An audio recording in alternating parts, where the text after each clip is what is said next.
Hello friends, જય શ્રી કૃષ્ણ. મારા કિચનમાં તમારું સ્વાગત છે. વસંત કિચન તરફથી તમને અને તમારા પરિવારને દીપાવલીની શુભકામના. આજે આપણે બનાવીશું દિવાળી માટે ખાસ ધોરાજીની ફેમસ પાપડ પૂરી. જે ધોરાજીની ખાસ વિશેષતાઓ છે કે તે નવરાત્રિથી દિવાળીના સમય દરમિયાન જ આ પાપડ પૂરી મળે છે. બધે ચોળાફળી મઠિયા ખવાય, પણ ધોરાજીમાં આ પાપડ પૂરી ખૂબ જ ખવાય છે. ખૂબ જ ટેસ્ટી બને છે આ પાપડ પૂરી. તો ચલો તે જ પાપડ પૂરીનો સ્વાદ આજે વસંત કિચનમાં બનશે. આ પાપડ પૂરીને બનાવવામાં ખાસ પરફેક્ટ મેજરમેન્ટને ફોલો કરવો પડે છે. એટલે એકદમ સરસ આછી પાપડ જેવી ક્રિસ્પી અને મોઢામાં મૂકતા જ ઓગળી જાય તેવી બનશે. આ પૂરીને ચા સાથે અથવા મસાલા પાપડની જેમ પણ ખાઈ શકો છો. તો ચલો મારી સાથે પાપડ પૂરી બનાવવાનું સ્ટાર્ટ કરીએ. રેસીપી સ્ટાર્ટ કર્યા પહેલાં જો તમને મારી રેસીપી ગમતી હોય અને હજુ સુધી ચેનલને સબસ્ક્રાઈબ ના કરી હોય તો પ્લીઝ સબસ્ક્રાઈબ કરજો અને બાજુમાં આપેલ બેલ આઇકન પ્રેસ કરજો, એટલે નવી નવી રેસીપીના નોટિફિકેશન મળતા રહે. સૌથી પહેલાં પાપડ પૂરી બનાવવા માટેની મુખ્ય સામગ્રી અડદની દાળ છે. તો આપણે 1 ભાગની અડદની દાળ અને 3 ભાગની ચણાની દાળ લઈશું. તો અહીં અમે 2 વાટકી અડદની દાળ અને પોણી વાટકી ચણાની દાળ લીધી છે. તો બંને દાળને મિક્સ કરીને મેં પહેલા જ દળી લીધું છે. બંને દાળને મિક્સ કરીને એકદમ બારીક દળવાની છે. કરકરો લોટ નથી રાખવાનો, એ વાતનું ખાસ ધ્યાન રાખજો. હવે આમાંથી આપણે લોટ બાંધીશું. તો તે પહેલા આપણે લોટ બાંધવા માટેનું પાણી ગરમ કરી લઈએ. તો મેજરમેન્ટ કપ પ્રમાણે અડધો કપ જેટલું પાણી એક બાઉલમાં લેવાનું. હવે આ પાણીને માત્ર ગરમ જ કરવાનું છે. પાણી હુંફાળું ગરમ થાય એટલે તેમાં અડધી ચમચી સોડા ઉમેરવાના છે. જે આપણે ઘરમાં બેકિંગ સોડા વાપરીએ છીએ તે. અડધી મિનિટમાં પાણી હુંફાળું ગરમ થઈ ગયું છે. હવે સોડા પાણીમાં મિક્સ થઈ જાય એટલે ગેસની ફ્લેમ બંધ કરી દેવાની. તો લોટ બાંધવા માટેનું પાણી તૈયાર છે. મેં મેજરમેન્ટ કપ પ્રમાણે 2 કપ આપણે જે બંને દાળ મિક્સ કરીને લોટ દળીને તૈયાર કર્યો છે તે લઈશું. તેને આપણે ચાળીશું. ચાળવો ખૂબ જ જરૂરી છે. તેમાં સ્વાદ અનુસાર મીઠું સાથે અડધી ચમચી જેટલા અજમાને હથેળીમાં મસળીને ઉમેરીશું. આમાં આપણે લોટમાં મોણ ઉમેરવાની જરૂર નથી પડતી, કારણ કે આપણે જે પાણી ગરમ કર્યું છે તેમાં સોડા ઉમેરેલા છે. સોડાથી આ પૂરી એકદમ પોચી બનશે. તો થોડું થોડું પાણી ઉમેરતા જઈએ અને લોટ બાંધતા જઈએ. આપણે જે પાણી ગરમ કરીને તૈયાર કર્યું છે તેનાથી જ લોટ બંધાઈ જશે. 2 કપ લોટની સામે અડધા કપ જેટલું પાણી બરાબર છે.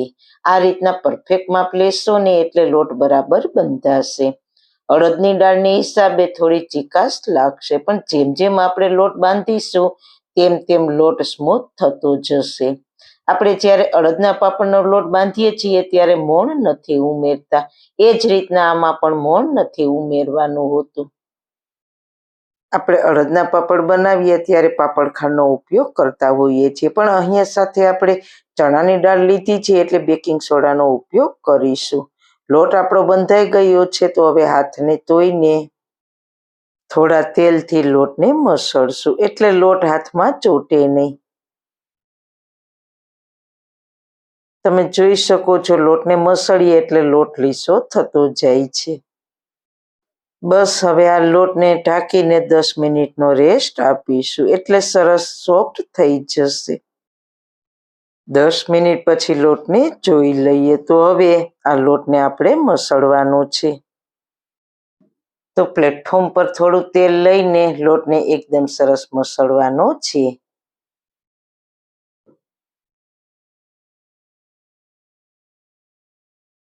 અને આ રીતે કોઈ દસ્તાથી ટીપવાનો છે. જેમ જેમ આપણે ટીપીશું ને તેમ લોટનો કલર થોડો લાઇટ થતો જશે અને પાપડ પૂરી ખાવામાં એકદમ સરસ પોચી રૂ જેવી તૈયાર થશે. આ રીતના હાથથી ખેંચીને પણ ટીપી શકાય છે. સરસ ટીપાઈ જાય પછી વણીશું. ધોરાજીમાં તો આ પાપડ પૂરી 12 થી 13 ઇંચની મોટી સાઈઝમાં મળે છે અને પાપડ જેવી એકદમ સરસ ક્રિસ્પી અને મોઢામાં મૂકતા ઉગળી જાય તેવી સોફ્ટ બને છે. પણ આપણે આજે ઘરે બનાવીએ છીએ એટલે નાની સાઈઝમાં બનાવીશું. તો આપણે લોટમાંથી એક જ સરખા નાના લુવા બનાવીશું. આટલા લોટમાંથી 24 થી 25 નંગ લુવા થશે. લુવાને આ રીતના મસળીને વારવાના છે. આ જ રીતના આપણે બધા લુવા તૈયાર કરીશું. હવે તેને વણવા માટે આપણે લોટનો ઉપયોગ કરીશું. તો લુવાને લોટમાં એક જ વાર બોળવાની જરૂર પડશે. પછી તેને પાપડની જેમ પતલા વણી શકશો. આપણે અહીંયા અડદની દાળનો વધારે ઉપયોગ કર્યો છે એટલે લોટમાં ચીકાશ તો છે જ. એટલે પૂરીને જેટલી પતલી વણવી હોય ને તેટલી વણી શકાશે. હાથ આરપાર દેખાય તેવી પતલી પૂરી વણી લઈશું. તમે જોઈ શકો છો હાથ આરપાર દેખાય છે. હવે ચપ્પાની મદદથી કટ માર્ક લગાવીશું એટલે પૂરી તળતી વખતે ફૂલે નહીં. તો આવી રીતના બધી જ પૂરીને વણીને તૈયાર કરી લઈશું. બધી જ પૂરી વણાઈ ગઈ છે. હવે આપણે જેમ પાપડ તળીએ તેમાં પૂરીને તળી લેવાની.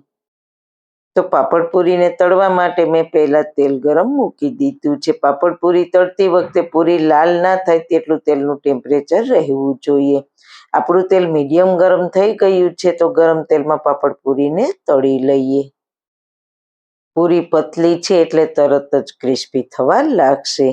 એટલે તરત જ સાઈડ ચેન્જ કરીશું. કલર ચેન્જ ના થાય તેનું ખાસ ધ્યાન રાખજો. બસ આપણે જેમ પાપડ તળીએ તેમ પૂરીને તળવાની છે. ધોરાજીમાં તો 12 થી 13 ઇંચની પૂરી મળે છે. પણ દરેકના ઘરમાં તેવા મોટા વાસણ હોતા નથી એટલે આપણે આપણી ચોઈસ પ્રમાણે પૂરી બનાવવાની.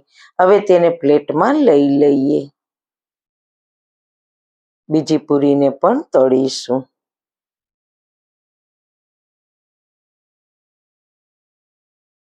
આ જ રીતના આપણે બધી જ પૂરી તળી લઈશું. આ પૂરી તમે આમ જ પણ ખાઈ શકો. પણ જો તેની ઉપર મરચું પાવડર અને સંચળ પાવડર સ્પ્રિંકલ કરીશું ને તો તેનો ટેસ્ટ ખૂબ જ સરસ આવશે. અથવા ચાટ મસાલો પણ સ્પ્રિંકલ કરી શકાય. તો આપણી બધી જ પૂરી તળાઈને તૈયાર થઈ ગઈ છે. 24 થી 25 નંગ પૂરી તૈયાર થઈ છે. તમે જુઓ છો ને એકદમ સરસ પાપડ જેવી પતલી ક્રિસ્પી અને મોટામાં મૂકતા જ ઓગળી જાય તેવી બની છે. તો મિત્રો વિડીયોમાં બતાવેલ પરફેક્ટ મેજરમેન્ટને ફોલો કરશો ને તો તમારી પાપડ પૂરી પણ આવી જ બનશે. આને તમે પાપડ ખાવ તેમ પણ ખાઈ શકો. અને બાળકોને તમે મસાલા પાપડની જેમ બનાવીને આપશો ને તો ખૂબ જ મજા પડી જશે. અને વડીલોને ચા અથવા લીલી ચટણી સાથે સર્વ કરશો તો ખૂબ જ ટેસ્ટી લાગશે. તો જરૂર એકવાર ટ્રાય કરવા જેવી છે.